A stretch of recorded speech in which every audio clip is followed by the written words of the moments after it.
कि आप लोग जान रहे हो कि सीमा हैदर केस कितना अभी किस स्टेज पे पहुंचा है। आप सभी लोगों की डिमांड थी कि ललिता सिंह का एक इंटरव्यू मैंने लिया था जो यूपी से है, और सीमा हैदर केस पे उनके गांव जाके इंटरव्यू लिया था, जिसमें आप लोगों की डिमांड थी कि मैं उनको दोबारा आपसे मिलाऊं। जैसे कि आपने मिथिलेश भाटी जी को देखा, और मिथिलेश भाटी किस चीज़ से वायरल हुई आप जानते हो, उसी तरीके से ललिता जी भी एक मिनी मिथिलेश जी के नाम से जानी जाती है, क्योंकि मेरे चैनल पे बहुत अच्छा इनका वीडियो गया, कम से कम 35,000 से ज़्यादा लोग इन्हें देख चुके हैं। आज उनसे मिलाती हूँ जो सीमा हैदर केस के बारे में बताएंगी, और उनसे कुछ मेरे सवाल हैं, और बाकी बताने की ज़रूरत नहीं, क्योंकि आप सब लोग जानते हो जिस तरीके से सीमा हैदर ने हमारे देश में अश्लीलता फैलाई, गंदगी फैलाई। आज कोर्ट में सारी चीज़ें प्रूफ हो चुकी हैं। एक खुशी का माहौल है उन लोगों के लिए जो गुलाम हैदर को सपोर्ट करते हैं इंसानियत के नाते। और आज ललिता जी से कुछ बातें करूंगी बैठ के आप लोगों के सामने में। ये है ललिता जी। ललिता जी, आप अपना परिचय दे दीजिए पहले लोगों को। मेरा नाम ललिता तोमर है, मैं यूपी से हूँ।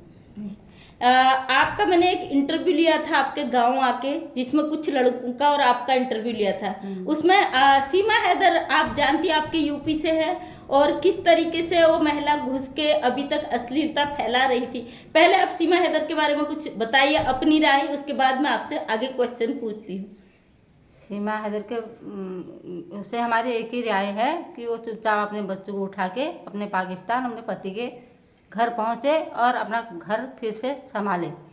जी, जिस तरीके से आपने दिखाया था कि आप एक समूह की सदस्य भी हैं, अध्यक्ष भी हैं, और काफ़ी आप बहुत अच्छा काम कर रही है अपने क्षेत्र में। और आपका जो बहुत सारी बातें थी, लोगों ने पूछा, मुझे कई बार कहा था कि मैं आपको चैनल पे लाऊं, और ये पॉसिबल नहीं हो पाया क्योंकि आप भी बिजी थी, मैं भी थोड़ा बिजी थी, इसलिए मैं यहाँ पे लाई हूँ, क्योंकि आपने बहुत अच्छा बोला था। एक महिला होके आप किस तरीके से वहाँ पे बरसात में काम कर रही थी, और आपने जो राय दी थी पब्लिक को पसंद आई।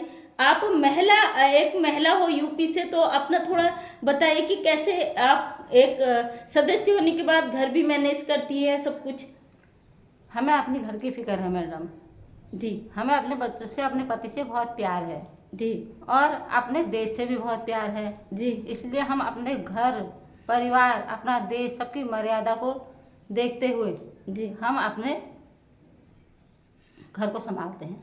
अच्छा ललिता जी, एक क्वेश्चन आपसे मैं जरूरी पूछती हूँ। आप इतनी पढ़ी लिखी, एजुकेटेड, और हर चीज़ का आपको नॉलेज है, लेकिन आपकी सिंपलिटी, जो आप सिंपल हैं, तो इससे कहीं फर्स्ट टाइम मुझे भी लगा था कि आप एक देहात की नॉर्मल महिला है। तो आपको क्या लगता है, एक महिला अगर साधारण सी है तो उसकी एजुकेशन, जो पढ़ाई लिखी है, वहाँ पे क्या दर्शाता है?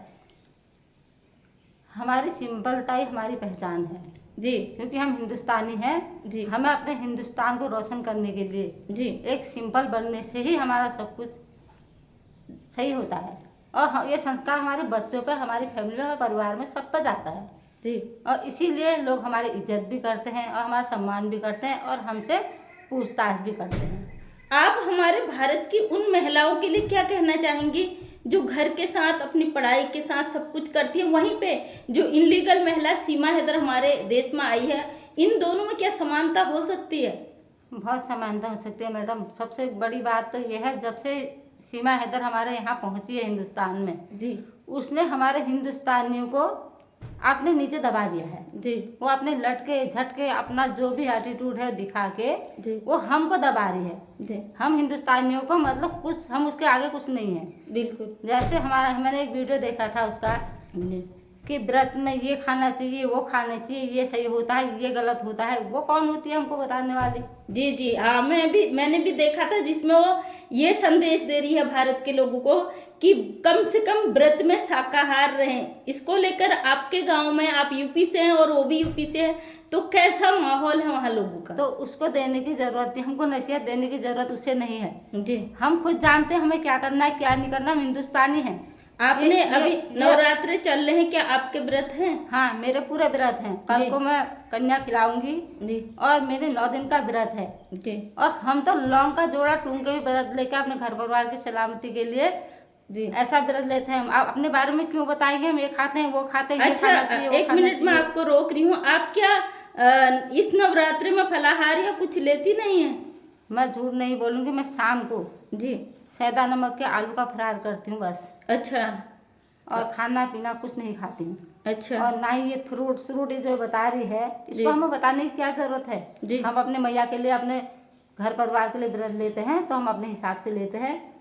हम जानते हैं, हम हिंदुस्तानी हैं। नहीं, ये इसको हमसे पूछना चाहिए मैडम, ये हमको क्यों बता रही है? इसका कहना तो ये है कि मैं सनातनी हो गई, मैं पाकिस्तान में भी सनातन धर्म फॉलो कर रही थी, अब यहाँ हिंदुस्तान में तो मैं पक्की सनातनी हो गई। तो पाकिस्तान से फॉलो कर रही थी ना, ये इसका दिल के अंदर का वहम है। जो यहाँ आके कर रही है ये इसका महावहम है जी। इसको तो सोचना भी नहीं चाहिए। अगर ये यहाँ आके हम सारे हिंदुस्तानी को उकसाएगी ना जी। तो इसके ऊपर जाने क्या होगा अभी।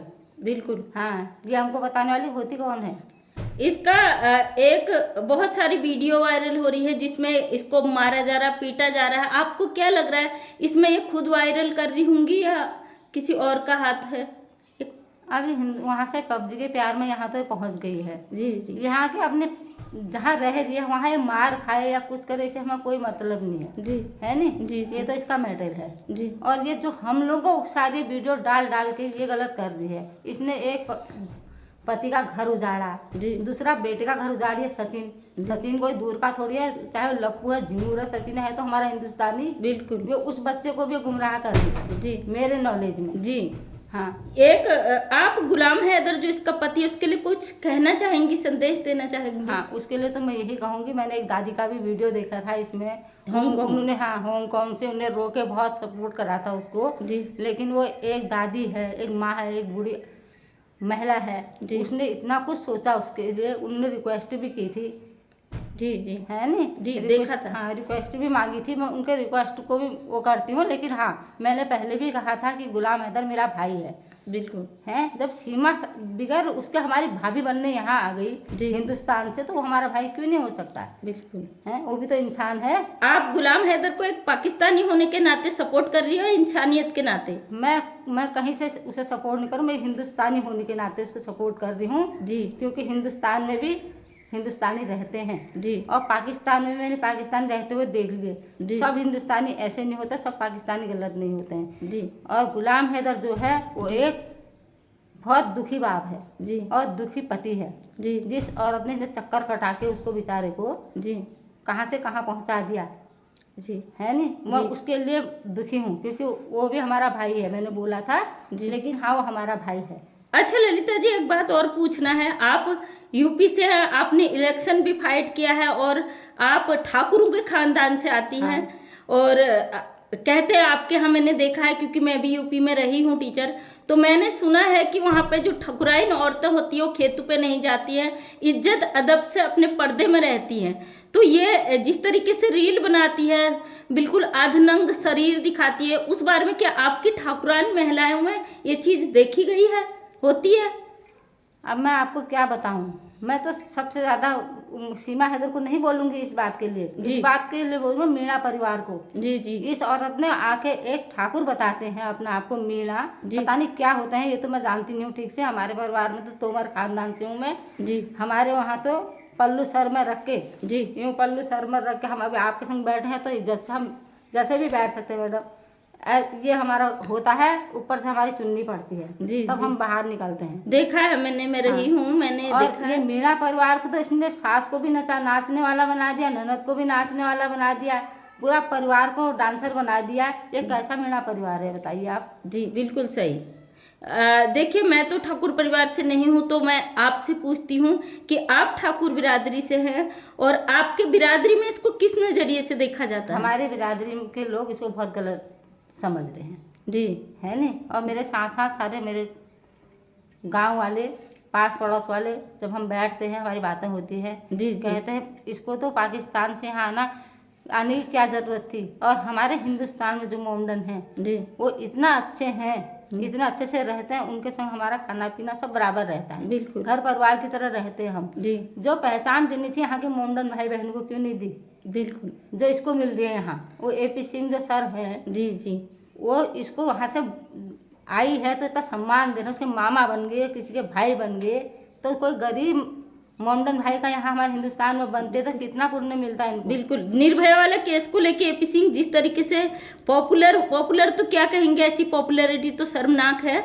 जो निर्भया बेटी के कातिलों के लिए जिसने अपराध किया था, उस बेटी के जीवन को तहस नहस कर दिया था, उसके लिए इस व्यक्ति ने 10 साल सजा आगे बढ़ाई। फाइनली उनको फांसी की सजा हुई, लेकिन कहते ना सत्य की जीत होती है यहाँ पे। लेकिन ये व्यक्ति उस बेटी के खिलाफ लड़ा, उस पर आप क्या कहना चाहेंगे? अब गलत है जो भी है इनका, ये एपी सिंह जी का तो मेरे को कुछ समझ में नहीं आया। ये सच को झूठ साबित कर देते हैं, झूठ को सही साबित कर रहे हैं। और इनका मुझे लॉयर पड़ा कुछ समझ में नहीं आया। बिल्कुल, जैसे वकील है तो वकीलों वाली बात इनमें ये नहीं है। जैसे सिंह है, ठाकुर हैं, तो ठाकुर वाली बात इन्होंने ठाकुर वाली बात ही कहाँ रखी। हम ठाकुर को तो इनने बिल्कुल मिक्स कर दिया है। ये तो कहते सीमा हैदर मेरी बहन है, मेरी बहन को जो गलत बोलेगा मैं उस पर केस करूंगा, ये करूंगा, वो करूंगा। तो हम सीमा हैदर को तो गलत बोलेंगे जी। क्यों नहीं गलत बोलेंगे? क्योंकि इसने गलत किया है। वहाँ से आके इसको हमारे हिंदुस्तान में मान सम्मान कौन दे रहा है? जी, हमारे अपने तो दे रहे हैं। बिल्कुल है, अगर इसको समझाते बुझाते या कैसे भी आई, दुखी होती है, रोती, ये परेशान होती, ये हमसे दुआएं मांगती, वो मांगती, बोलती क्या कहते हैं, मैडम मैं बहुत दुखी हूँ, मुझे ऐसा अत्याचार हुआ, हमारा देश जरूर इसके लिए अच्छा करता। नहीं, ये तो कह रही कि मेरी वजह से सारे भारत की रोजी रोटी चल रही, सब कमा रहे खा रहे हैं। तो फिर ये रोजी रोटी जो चला रहे हो एपी सिंह जी चलवा रहे हैं इससे। अगर एपी सिंह साइलेंट हो जाए तो अभी ये रोटी खाना ही भूल जाएगी। ये इसका कहना हम जैसे लोगों से भी है, जो हम गुलाम हैदर के लिए हक की लड़ाई लड़ रहे हैं, कि हम जो यूट्यूब चैनल चला रहे हैं इसकी कमाई खा रहे हैं, इसके नाम से खा रहे हैं। तो हमारे लिए ही कुछ बोल दीजिए कि हम क्या सही कर रहे, गलत कर रहे हैं? आप बिल्कुल सही कर रहे हो, कोई गलत नहीं कर रहे हो, क्योंकि हम तक पहुंच रहे हो, हमसे हमारी राय जान रहे हो, इससे बड़ी बात क्या होगी? ऐसे जाने हम जैसे कितने छुपे पड़े होंगे जी जी, जो आपके चैनल में आके आपको करने के लिए। ऐसा कुछ नहीं है, सब सही है जो है। उसके लिए आपको बहुत बहुत धन्यवाद, आपने सोचा। लेकिन लोग कहते हैं कि हम कमाई खा रहे हैं, जबकि दुनिया जानती है हम हक और सच के लिए हमेशा खड़े रहे हैं, आखिरी पल तक खड़े रहेंगे। और आज लास्ट आपसे क्वेश्चन, सीमा हैदर केस बहुत आगे पहुंच चुका है। इसमें जो हमारे मोबिन मलिक सर जी हैं, लगातार उन्होंने हक और इंसानियत के साथ गुलाम हैदर का साथ दिया। गुलाम हैदर बच्चों के हक की लड़ाई लड़ी है। मोबिन मलिक साहब ने केस कोर्ट तक केस पहुंचा दिया, जो रायता एपी सिंह और सीमा हैदर ने मिलकर फैलाया हुआ था। उस रायता को समेटकर उन पर कानूनी कार्रवाई शुरू कर दी, और वो कार्रवाई अब इस हद तक पहुंच चुकी है कि जो इन्होंने झूठी शादी का नाटक किया, उस पे एपी सिंह, सीमा हैदर, सचिन मीना, नेत्रपाल और जो इसका पंडित है जिसने फर्जी शादी कराई, उन सब पर कोर्ट का नोटिस जारी हो चुका है। मतलब अब कानून का शिकंजा इन पर फंस चुका है। उन सभी के लिए सबसे पहले तो मैं बधाई और थैंक यू बोलती हूँ जिन्होंने गुलाम हैदर के लिए आवाज़ उठाई। साथ में आपका भी बहुत धन्यवाद, आप लगातार इस मैटर को बोलती रही हमारे साथ। और इस बारे में आप क्या कहना चाहेंगे मोबिन मलिक सर के लिए कि ये केस इस हद तक पहुंचा एक सच्चे वकील के लिए? आपको कितनी खुशी है कि गुलाम हैदर को इंसाफ मिल जाएगा? अब कानूनी लड़ाई शुरू हो चुकी है। कानूनी लड़ाई हो चुकी है मैडम, बहुत अच्छी बात है। और हम वकील साहब का तो बहुत बहुत धन्यवाद करते हैं, क्योंकि वो उनके साथ खड़े हैं तो हम उनके साथ खड़े हैं। जी जी, हाँ बिल्कुल। अब जब भी हमारी ज़रूरत पड़े जी, हमेशा मैं तैयार रहूँगी। बिल्कुल। हाँ तो ललिता जी बहुत बहुत धन्यवाद आपका। अगर मुझे आपको लाइव में लाना पड़ा, क्योंकि मेरी ऑडियंस मांग करती कि ललिता जी को लाइए, और मैं आपको ज़रूर लाइव लेने की कोशिश करूँगी टुगेदर। आपने अपनी बातों को रखा, आप यहाँ तक आई, अपना कीमती समय दिया, उसके लिए दिल से धन्यवाद आपका। और यहाँ पे गुलाम हैदर भाई के लिए हम बहुत खुश हैं। उम्मीद करते बहुत जल्द बच्चे पाकिस्तान पहुँचे, जो उनका देश है, वहाँ पे बच्चे आज़ाद और खुली ज़िंदगी जिए। गुलाम हैदर के हक और सच के लिए लगातार आवाज़ उठाती रही हूँ, सत्य के साथ खड़ी हूँ, घर घर जाकर लोगों का इंटरव्यू लेती हूँ ताकि पब्लिक और प्रशासन तक बात को पहुँचा सकूँ। आप सबकी दुआओं से आज वो मुकाम हासिल हो गया है। कानूनन लड़ाई कोर्ट तक जा चुकी है, और देखिए अब कोर्ट का डिसीजन है, कितनी जल्दी इस पर फैसला आएगा। मोबिन मलिक सर मुझे पता है आप वीडियो ज़रूर देखेंगे, तो मैं जानती हूँ आप जल्द से जल्द कोशिश करेंगे। जिस तरीके से आपने इस केस में बहुत ईमानदारी से काम किया है, आगे भी आप बहुत जल्द इसे मुकाम तक पहुंचाएंगे। इस इनलीगल महिला जिसकी वजह से हमारा भारत देश आहत है, हमारे भारत के नागरिक आहत है, उनको जल्द से जल्द राहत मिले। और मैंने कल भी लड्डू बांटे, मोबिन सर कह रहे थे कि बहुत से लोगों ने लड्डू बांटे, उस लड्डू बांटने वाली में मैं भी हूँ, क्योंकि 1 महीने पहले जब मोबिन सर ने लीगल फाइट शुरू करी थी मैं नारियल का डब्बा लेके खड़ी थी। कई भाई बहन कह रहे थे दीदी हमें नारियल का लड्डू नहीं मिला। तो उम्मीद करती हूँ गुलाम हैदर भाई से मिलने ज़रूर जाऊँगी जब भी इंडिया आएंगे, और कोशिश करूँगी आप तक पूरी अपडेट देने की। तो थैंक यू सो मच सभी का दिल से धन्यवाद। मैं मंजू विश्वकर्मा हल्द्वानी उत्तराखंड से छोटी सी सोशल वर्कर हूँ, साथ में उम्मीद करती हूँ कि आपको सच का आईना दिखा सकूँ। अगर आपको वीडियो पसंद आए तो लाइक शेयर कमेंट करें। नेक्स्ट टाइम वीडियो देखना चाहते हैं चैनल को सब्सक्राइब कर लें ताकि मेरे वीडियो का नोटिफिकेशन आप तक पहुँच सके। थैंक यू सो मच, दिल से सभी का धन्यवाद।